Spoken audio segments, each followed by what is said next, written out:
The following review has been approved by the Best of Classic Game Room Special Edition Laser Hypervision Album Set. Banished from Earth Classic Game Room broadcasts from the Intergalactic Space Arcade on its never-ending mission to review everything.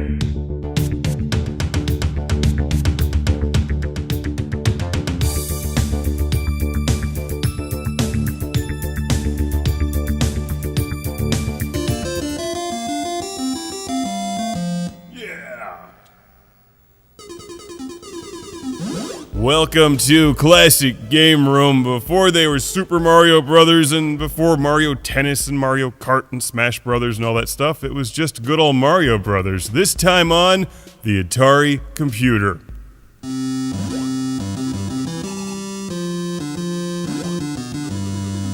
Look at this, the in-game tutorial dates back to the early 1980s. It's my favorite Nintendo game, it's the original Mario Brothers. Released to the arcades in 1983 and seen here on the Atari XE computer.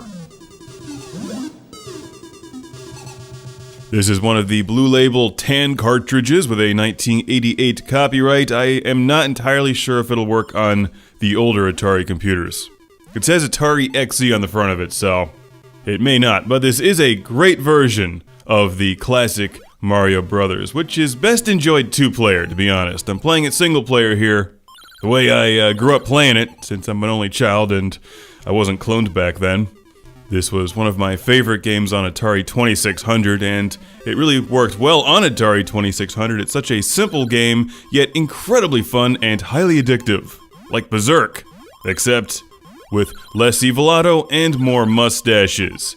And by simple, I mean visually simple. You don't need a lot of detail to make this game fun and playable. And fun and playable it is here on Atari XE.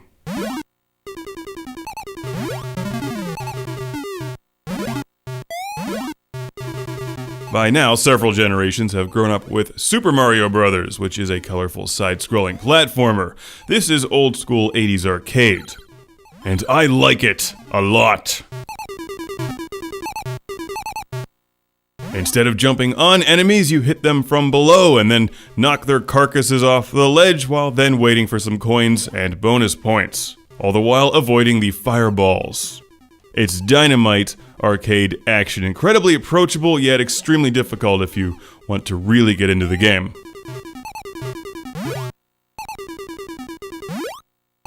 We'll bump the POW box there for a freebie, and you need to hit the crabs twice to knock their carcasses off the ledge. It's just fun to say that. You can also hit the fireballs when they touch down, as well as the flies, which are super annoying.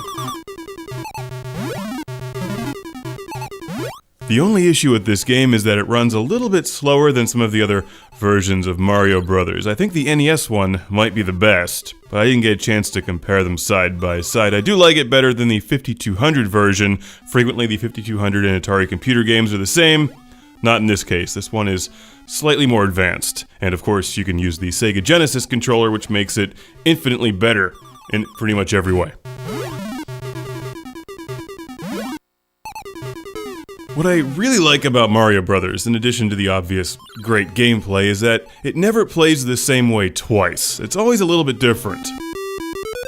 There's loads of other Nintendo games that are more popular, like Donkey Kong and obviously Super Mario Brothers, but I like this one the best because to me it's just the most fun. Every game provides its own unique challenges, because you never know if the enemies are coming out of the left or the right, and you've got those annoying fireballs on screen while you're also trying to collect the coins for bonus points. Don't leave any coins behind.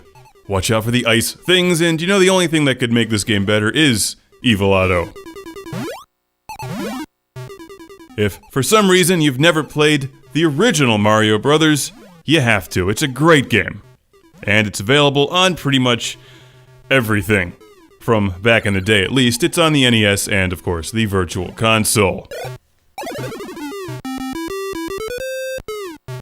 So I have a Classic Game Room shout-out and thank you to send, again, to Mark in Fresh Meadows, New York, during Atari XE Week here. I don't know if this is the best version of Mario Brothers that I've played, but it's a very good version, and if you're collecting for the Atari computers, or at least the Atari XE, I highly recommend it. Mario Bros. Period.